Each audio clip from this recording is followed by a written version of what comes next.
আচ্ছা, আমরা marketing and retail ম্যানেজমেন্টের আগের দিন আমরা শেষ করেছিলাম বিপণনের বৈশিষ্ট্য এই আলোচনা করে। আজকে আমরা শুরু করব বিপণনের গুরুত্ব বা প্রয়োজনীয়তা নিয়ে আলোচনার মধ্য দিয়ে আজকের ক্লাসটা আমরা শুরু করছি। তাহলে প্রথমে আসি, বিপণনের গুরুত্ব বা প্রয়োজনীয়তা কী। আমরা আগেই দেখেছি বিপণন হচ্ছে এমন একটি কার্যকলাপ যার মাধ্যমে পণ্যের মালিকানা হস্তান্তর করে। মালিকানা হস্তান্তর বলতে পণ্য প্রথমে উৎপাদনকারী প্রস্তুত করে, উৎপাদনকারী পণ্য প্রস্তুত করার পরে সেই পণ্য সে যে হোলসেলার বা ডিলার যারা আছে তাদের কাছে সেগুলোকে পৌঁছে দেয়। হোলসেলার সেগুলোকে রিটেলার বা খুচরো বিক্রেতার কাছে পৌঁছে দেয় এবং রিটেলার আবার সেই পণ্যগুলোকে নিয়ে তাদের কাছে পৌঁছে দিচ্ছে। ডিলার আবার সেই পণ্যগুলোকে নিয়ে পৌঁছে দিচ্ছে সাধারণ মানুষের কাছে বা উপভোক্তার কাছে বা ভোগকারীর কাছে। তো এইভাবে পণ্য একজনের কাছ থেকে আরেকজনের বা একটা শ্রেণীর কাছ থেকে একটা শ্রেণীতে পণ্যের মালিকানা হস্তান্তর হচ্ছে এবং হাত বদল হচ্ছে। তাহলে এই বিপণনের গুরুত্ব বা প্রয়োজনীয়তা বলতে আমরা কি বুঝব? এখানে আমরা জানি কি কারবারের উদ্দেশ্য সাধনে এই বিপণন বা মার্কেটিং একটা গুরুত্বপূর্ণ ভূমিকা পালন করছে। বিপণন ছাড়া কিন্তু কোনো কারবার চলতে পারে না। কেন চলতে পারে না প্রশ্ন উঠতে পারে। কেননা উৎপাদনকারী যে পণ্য তৈরি করছে বা প্রস্তুত করছে সেই পণ্যগুলোকে সঠিক সময়ে, সঠিক পদ্ধতিতে, সঠিক মানুষের কাছে পৌঁছে দেওয়ার দায়িত্বভার কে গ্রহণ করবে? একটা প্রশ্ন। বললাম যে উৎপাদনকারী যে পণ্যগুলোকে প্রস্তুত করছে সেই পণ্যগুলোকে সঠিক সময়ে সঠিক মানুষের কাছে তাদের চাহিদা অনুযায়ী পৌঁছে দেওয়ার জন্য দায়িত্বভার কে গ্রহণ করবে? নিশ্চিত করে বিপণন গ্রহণ করবে। কারণ আমি যদি মার্কেটিং না করি, ধরা যাক আমি একটা পেন তৈরি করেছি, যে পেনটায় 4 রকম কালি বেরোয়, ঠিক আছে, লাল কালি, সবুজ কালি, কালো কালি, নীল কালি, 4 রকম কালি বেরোয়।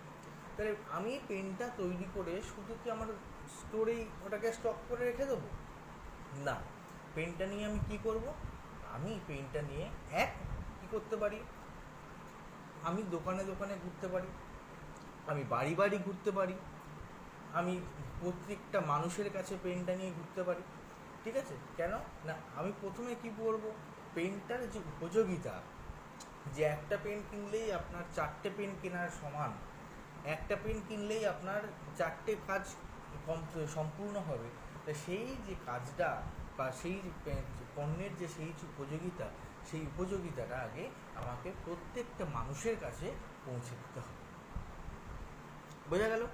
তাহলে কি বললাম, যে আমি যে পণ্যটা বানিয়েছি সেই পণ্যের চাহিদাটা, যে পণ্যের যে উপযোগিতা, সেই পণ্যের উপযোগিতা আমাকে প্রত্যেকটা মানুষের কাছে পৌঁছে দিতে হবে, ঠিক আছে। তাহলে এটাই হচ্ছে কি, তাহলে আমি যদি সেই পণ্যটাকে নিয়ে প্রত্যেকটি মানুষের কাছে বা প্রত্যেকটি দোকানদারের কাছে, যারা খুচরো বিক্রেতা বা যারা হোলসেলার বা ডিলার, তাদের কাছে পৌঁছতে না পারি, তাহলে কিন্তু সেই পণ্য সম্পর্কে মানুষের যে জ্ঞান সেটা কিন্তু সম্পূর্ণরূপেই অধরা থেকে যাবে এবং আমি যে পণ্যটা বিক্রি করতে চাইছি সেই পণ্যটা বা আমি যে পণ্যটা বানিয়েছি সেই পণ্যটার কিন্তু কোনো রকম প্রচার কিন্তু মানুষের কাছে হবে না, ঠিক আছে। তাহলে এই কাজটা, এই যে প্রচারের কাজটা, এই যে বিলি ব্যবস্থাপনার কাজটা, এটা কি করবে? এটা কিন্তু একমাত্র করতে পারে আমার কারবার, এই বিপণন, ঠিক আছে। তাহলে বিপণনের উদ্দেশ্য সম্পর্কে প্রফেসর P.F. ড্রাকার, লেখো, বিপণনের উদ্দেশ্য সম্পর্কে প্রফেসর P.F. ড্রাকার বলেছেন, it is in marketing that we satisfy individuals and social values, needs and works, be it through producing goods, supplying service, fostering innovations for creating satisfaction। মানে কি বলছেন? উনি বলছেন যে বিপণন ব্যবস্থাপনা হলো সেই ব্যবস্থাপনা বা সেই ধরনের ক্রিয়াকলাপ যেখানে আমরা প্রত্যেকটি মানুষকে তাদের চাহিদা মতন পণ্য সরবরাহ করে আমি তাদের স্যাটিসফাই করতে পারি বা তাদের খুশি করতে পারি, এবং যার একটা সামাজিক দায়িত্ব আছে, সামাজিক যোগ্যতা, কাজ করার যোগ্যতা আছে, কিসের মাধ্যমে? প্রডিউসিং গুডস, সাপ্লাইং সার্ভিসেস, মানে পণ্য উৎপাদন করা, সেবা প্রদান করা, এবং postering innovation for creating satisfaction. আমার যে পণ্যের যে বৈশিষ্ট্য, সেই যে ইনোভেশন, সেটাকে সাধারণ মানুষের মাধ্যমে প্রচার করা। যেরকম দেখবে আমরা বিভিন্ন বিজ্ঞাপনে দেখতে পাই, বিশেষ করে এখন যে বিভিন্ন হসপিটাল বা নার্সিংহোমের বিজ্ঞাপনে দেখবে যে অমুক হসপিটালে গেলে তুমি 24 ঘন্টা ফ্রি ট্রিটমেন্ট পাবে, প্রথম 24 ঘন্টা। অমুক হসপিটালে গেলে তুমি সাথে সাথেই এমার্জেন্সি রিলিফ পাবে। ঠিক আছে? যেমন আমি খুব একটা কাছের একটা বিজ্ঞাপনের উদাহরণ যদি দিয়ে দিই, যেমন দিশান হসপিটাল, এখানে দিশান হসপিটালের একটা প্রধান লোগো বা প্রধান বার্তা যেটা মানুষের কাছে পৌঁছায়, সেটা কি বলছে ওরা? যে তোমার ছুটি আমার নয়, মানে আমি সারাদিন কাজ করছি, তুমি তোমার টাইম মতন তুমি কাজ করবে, তোমার টাইম মতন তুমি রেস্ট নেবে, কিন্তু আমি দিশান হসপিটাল, আমি কিন্তু সারাদিন কাজ করছি। আমার যে স্টাফেরা আছে, আমার যে ডাক্তাররা আছে, আমার যে নার্সরা আছে, তারা কিন্তু প্রত্যেক দিন প্রতিনিয়ত তাদের ডিউটি অনুযায়ী তারা কিন্তু কাজ করে যাচ্ছে। ঠিক আছে? তাহলে এইখানে আমরা বলতে পারি যে বিপণন ব্যবস্থাপনা কিন্তু মানুষ দেহের শ্বাস প্রশ্বাসের মতো কারবারের একটা যদি দেহকে কল্পনা করা যায়, তাহলে বিপণন ব্যবস্থাও কিন্তু কারবারের দেহের শ্বাস প্রশ্বাসের মতন গুরুত্বপূর্ণ একটা ভূমিকা পালন করে। শ্বাস প্রশ্বাস বন্ধ হয়ে গেলে মানুষ যেরকম আর বেঁচে থাকতে পারে না, তেমনি কোনো কারবারের মার্কেটিংটাই যদি বন্ধ হয়ে যায় বা বিপণন ব্যবস্থাপনাটাই যদি বন্ধ হয়ে যায়, তাহলে কিন্তু সেই কারবারও আর বেঁচে থাকতে পারবে না। কেমন? কেননা আগেই বললাম যে বিপণন যদি না হয়, তাহলে কারবার তার পণ্য নিয়ে পৌঁছাবে কার কাছে? তাই তো? তার যদি কোনো মার্কেটিং ব্যবস্থা না থাকে, তাহলে সেই পণ্যটাকে তাকে তার গোডাউনে সেটাকে স্টোর করে রাখতে হয়। বিপণনকে কিন্তু কারবারের সংকটপূর্ণ ক্ষেত্র বলে অভিহিত করা হয়, কারণ যে কারবারের মার্কেটিং স্ট্র্যাটেজি যত উন্নত, যে কারবারের মার্কেটিং স্ট্র্যাটেজি যত ইনোভেটিভ, সেই সমস্ত কারবারের কিন্তু চাহিদা বা সেই সমস্ত কারবারের গুরুত্ব কিন্তু সমাজের কাছে তত বেশি গুরুত্বপূর্ণ। যেমন রিলায়েন্স 500 টাকা দিয়ে যখন ফোন বার করলো, তখন সে তার মার্কেটিংটা এমন একটা জায়গায় নিয়ে গেছিলো যে যখন আমাদের কাছে মোবাইল কেনা একটা স্বপ্নের ব্যাপার ছিল, কিন্তু আমরা সেই সময়ে কিন্তু মোবাইলটাকে সহজেই আমাদের কাছে নিয়ে আসতে পেরেছিলাম। যার কারণেই আজকে দেখো মোবাইলের এত বাজার, এত রমরমা, আমাদের প্রায় প্রত্যেকের পকেটে মোবাইল। এই মোবাইল কিন্তু প্রথম পকেটে এনে দিয়েছিল আমাদের কিন্তু রিলায়েন্স কোম্পানি। ঠিক আছে? যখন মোবাইল একটা কিনতে গেলে খুব একটা মানে এখন যে মোবাইলগুলো চলে না, যার শুধু কল আসে কল যায়, এরকম যে মোবাইলগুলো, সেই মোবাইলগুলো যখন 8,000-9,000 টাকা করে দাম ছিল, তখন কিন্তু রিলায়েন্স 500 টাকা দিয়ে সেই মোবাইলটা আমাদের কাছে দিয়ে পৌঁছে দিয়েছিল। তাহলে তখন আমরা যারা 8,000-9,000 টাকা দিয়ে যারা ফোন কিনতে পারতো না, তারা সহজেই 500 টাকা দিয়ে সেই ফোনটা কিনছে, এবং পরবর্তীকালে এই মোবাইলটা আমাদের কাছে এতটাই এসেনশিয়াল একটা গুডসে পরিণত হয়েছে যে সেই সময়ে কিন্তু আমরা ফোনের দাম যতই বেড়ে থাকুক না কেন, আমরা কিন্তু সেই জায়গা থেকে আর নিজেদের সরিয়ে আনতে পারিনি। ঠিক আছে? 500 টাকার ফোন এখন আমরা কেনার কথা স্বপ্নেও ভাবতে পারি না। এখন মিনিমাম 5,000, 6,000, 8,000, 10,000 টাকা দামের ফোন আমরা কিন্তু সবাই ব্যবহার করছি। ঠিক আছে? তাহলে এই যে কারবারের এই যে জটিলতাপূর্ণ কাজ কারবার, এখানে কিন্তু কারবারের ঝুঁকির আশঙ্কা ক্রমশই বাড়ে। কারণ আমি একটা জিনিস তৈরি করলাম, সেটা সাধারণ মানুষ পছন্দ করবে কি করবে না, সেই বিষয়ে কিন্তু সবসময়তেই আমাদের মনে একটা সন্দেহ জাগে, তাই তো? তাহলে এই বিপণনের এই যে সফল কার্যক্রম, এটা করতে কিন্তু কারবারের ঝুঁকি কমাতে কিন্তু বিপণন সাহায্য করে। কারণ সঠিক মার্কেটিংই একটা কারবারকে দিশা দেখাতে সাহায্য করবে। সঠিক মার্কেটিংই কিন্তু একটা কারবারের যে সমস্ত পণ্যগুলো আছে সেই সমস্ত পণ্য উৎপাদনের ক্ষেত্রে সঠিকভাবে সাহায্য করবে এবং তাদের বিধি ব্যবস্থাপনার ক্ষেত্রেও কিন্তু সঠিকভাবে সে সাহায্য করতে থাকবে। বেশ, এবার তাহলে আমরা লিখি উত্তর। কোশ্চেন লিখুন।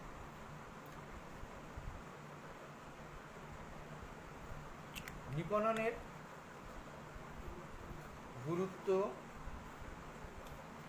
বা প্রয়োজনীয়তা বলতে কি বুঝো? বিপণনের গুরুত্ব বা প্রয়োজনীয়তা বলতে কি বোঝো? উত্তর: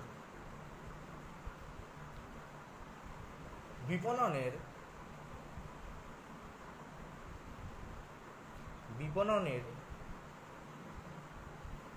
গুরুত্ব আলোচনা করতে গেলে প্রথমেই আমাদের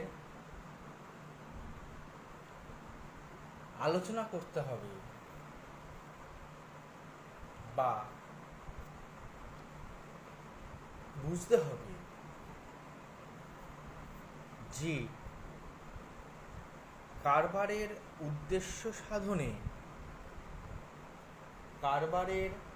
উদ্দেশ্য সাধনে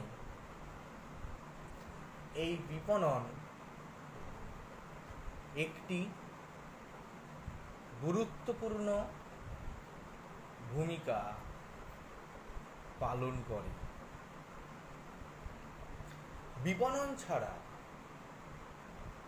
কারবার সম্পূর্ণরূপে অচল। বিপণনকে আমরা কারবারের ক্ষেত্রে শ্বাস প্রশ্বাসের সাথে তুলনা করতে পারি। শ্বাস প্রশ্বাস বন্ধ হয়ে গেলে যেমন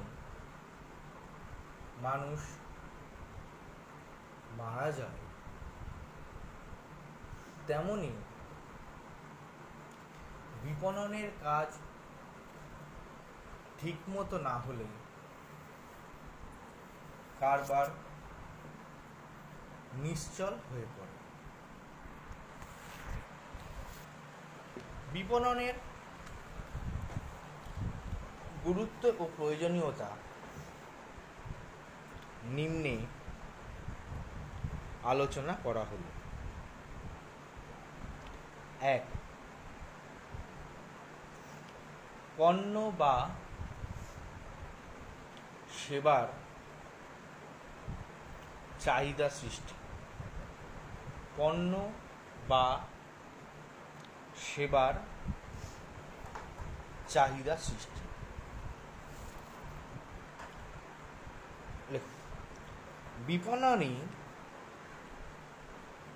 বিপণনী বিজ্ঞাপন ও প্রচারের মাধ্যমে মানুষের চাহিদা বৃদ্ধিতে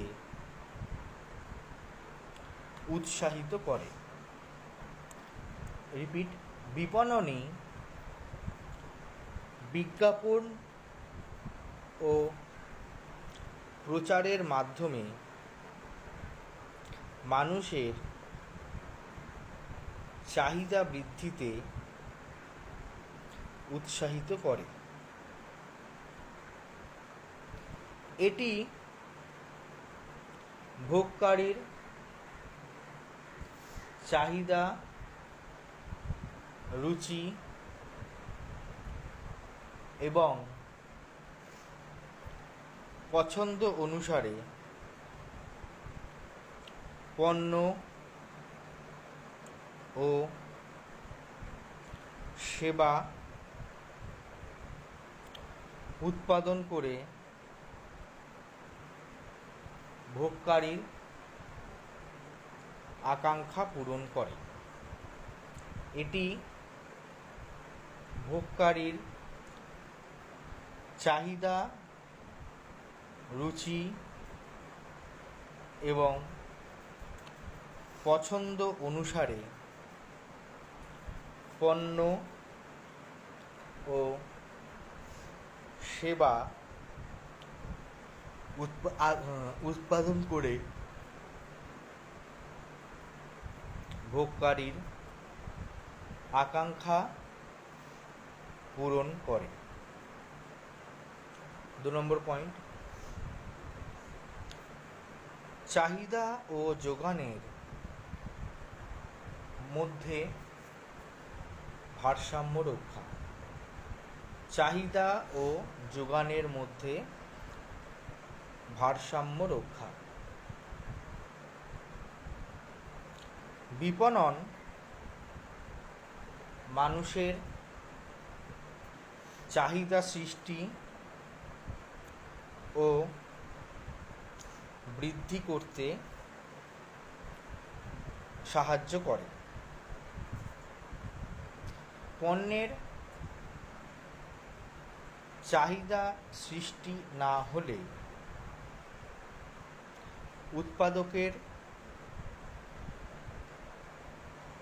কোনো প্রয়োজন হয় না। বাজার সমীক্ষা করে বিপণন চাহিদা ও যোগানের মধ্যে ভারসাম্য আনে। বাজার সমীক্ষা করে বিপণন চাহিদা ও যোগানের মধ্যে ভারসাম্য আনে। রিপিট করছি, বিপণন মানুষের চাহিদা সৃষ্টি ও বৃদ্ধি করতে সাহায্য করে। পণ্যের চাহিদা সৃষ্টি না হলে উৎপাদকের কোনো প্রয়োজন হয় না। বাজার সমীক্ষা করে বিপণন চাহিদা ও যোগানের মধ্যে ভারসাম্য আনে। 3 নম্বর পয়েন্ট, জীবিকার উপায়। 3 নম্বর পয়েন্ট, জীবিকার উপায়।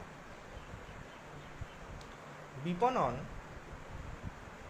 পাইকার, দালাল, খুচরো ব্যবসায়ী ইত্যাদির জীবিকার সংস্থান করে। বিপণন পাইকার, দালাল, খুচরো ব্যবসায়ী ইত্যাদির জীবিকার সংস্থান করে। 4 নম্বর পয়েন্ট, কারবারের অস্তিত্ব রক্ষা। 4 নম্বর পয়েন্ট, কারবারের অস্তিত্ব রক্ষা। কারবারে উৎপাদিত পণ্য বিক্রয় করে এটি কারবারের অস্তিত্ব টিকিয়ে রাখতে সাহায্য করে। কারবারে উৎপাদিত পণ্য বিক্রয় করে এটি কারবারের অস্তিত্ব টিকিয়ে রাখতে সাহায্য করে। 5, ঝুঁকি বহনের ক্ষমতা বৃদ্ধি। 5. ঝুঁকি বহনের ক্ষমতা বৃদ্ধি। উৎপাদিত পণ্য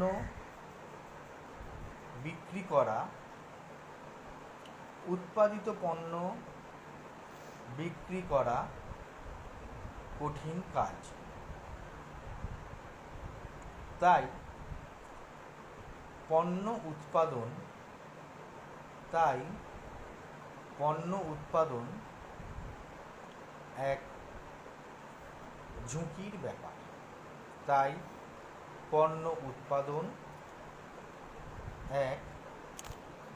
ব্যাপার। বিপণন উৎপাদিত পণ্য বিক্রয়ের দায়িত্ব গ্রহণ করে এবং পণ্য উৎপাদনের ঝুঁকি নিয়ে থাকে। বিপণনী প্রতিষ্ঠানকে এই ঝুঁকি বহনের ক্ষমতা দিয়ে থাকে। বিপণনী প্রতিষ্ঠানকে এই ঝুঁকি বহনের ক্ষমতা দিয়ে থাকে। 6 নম্বর, নিরাপত্তার মনোভাব। বিপণন ব্যবস্থা উৎপাদন ও চাহিদার মধ্যে সংযোগ সাধনের মাধ্যমে উৎপাদন ও বণ্টন ব্যবস্থায় এক নিশ্চিত অবস্থা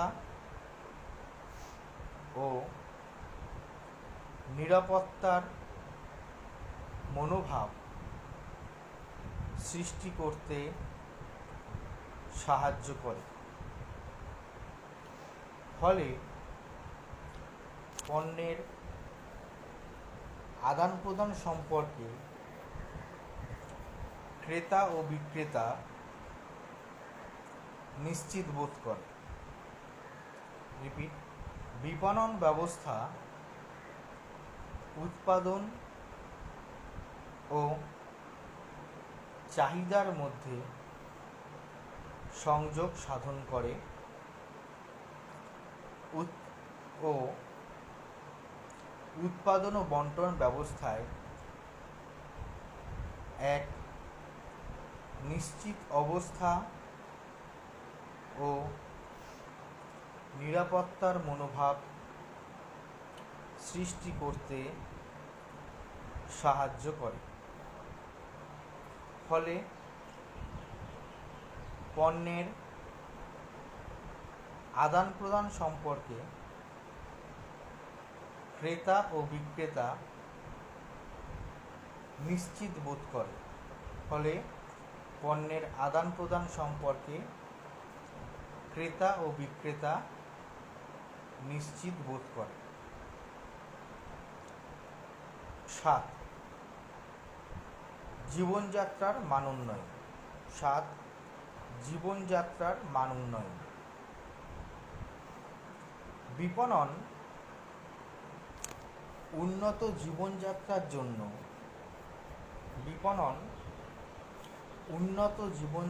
জন্য মানুষের মনে আকাঙ্ক্ষার সৃষ্টি করে এবং ব্যক্তির প্রচেষ্টা ও উৎপাদন বৃদ্ধিতে সহায়তা করে। ফলে উৎপাদন বৃদ্ধির মাধ্যমে কর্মসংস্থানের সুযোগ বৃদ্ধি হয় এবং জনসাধারণের আয় বাড়ে। এভাবে জীবনযাত্রার মান উন্নয়ন সম্ভব হয়। কি বললাম? বিপণন উন্নত জীবনযাত্রার জন্য মানুষের মনে আকাঙ্ক্ষা সৃষ্টি করে এবং ব্যক্তির প্রচেষ্টা ও উৎপাদন বৃদ্ধিতে সহায়তা করে। ফলে উৎপাদন বৃদ্ধির মাধ্যমে কর্মসংস্থানের সুযোগ বৃদ্ধি পায় এবং জনসাধারণের আয় বাড়ে। এভাবে জীবনযাত্রার মান উন্নয়ন সম্ভব হয়। সামাজিক দিক। সুষ্ঠু বিপণন ব্যবস্থার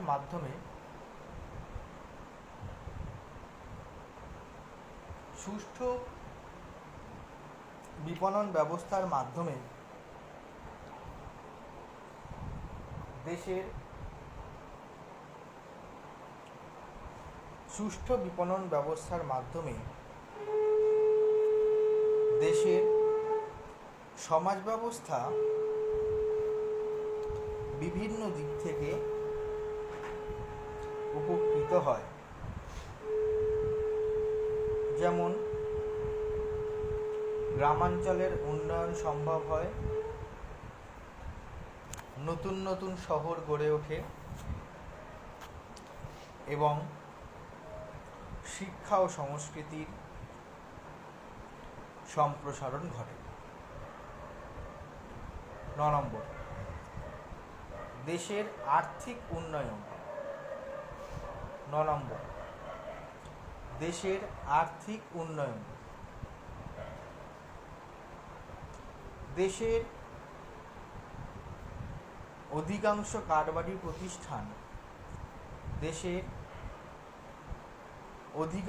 কারবারি প্রতিষ্ঠান সুষ্ঠুভাবে বিপণনের সাহায্যে তাদের সমৃদ্ধিশালী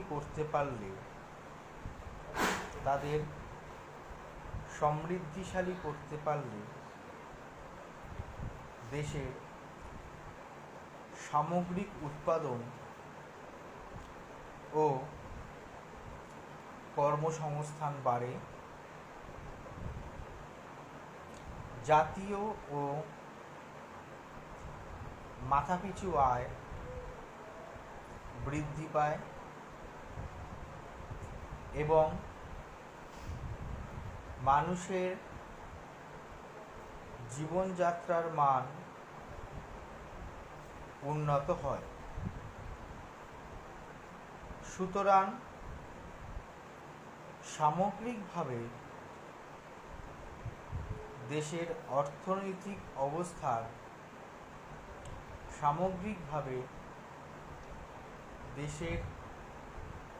অর্থনৈতিক অবস্থার উন্নয়ন ঘটে। 10 নম্বর পয়েন্ট, লাস্ট পয়েন্ট, বিক্রয় বৃদ্ধি। উত্তম বিপণন ব্যবস্থা বিক্রয়ের পরিমাণকে বিশেষভাবে বৃদ্ধি করে। বিপণন প্রচেষ্টা ও সুযোগের কার্যকরী সম্পর্ক বিক্রয়ের পরিমাণ বৃদ্ধি করতে সাহায্য করে। বিপণন ব্যবস্থার মাধ্যমে ক্রেতা সাধারণ নতুন নতুন দ্রব্যের ব্যবহার সম্পর্কে অভ্যস্ত হয়ে ওঠে। বিপণন ব্যবস্থার মাধ্যমে ক্রেতা সাধারণ নতুন নতুন দ্রব্যের ব্যবহার সম্পর্কে অভ্যস্ত হয়ে ওঠে। অতএব উপরিউক্ত আলোচনা থেকে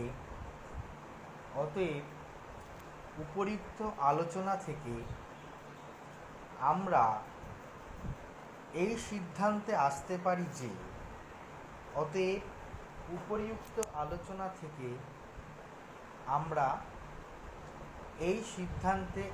পারি যে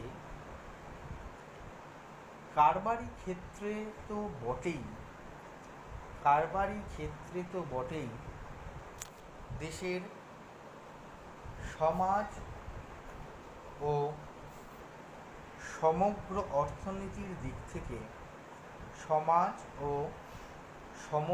অর্থনীতির দিক থেকে বিপণনের গুরুত্ব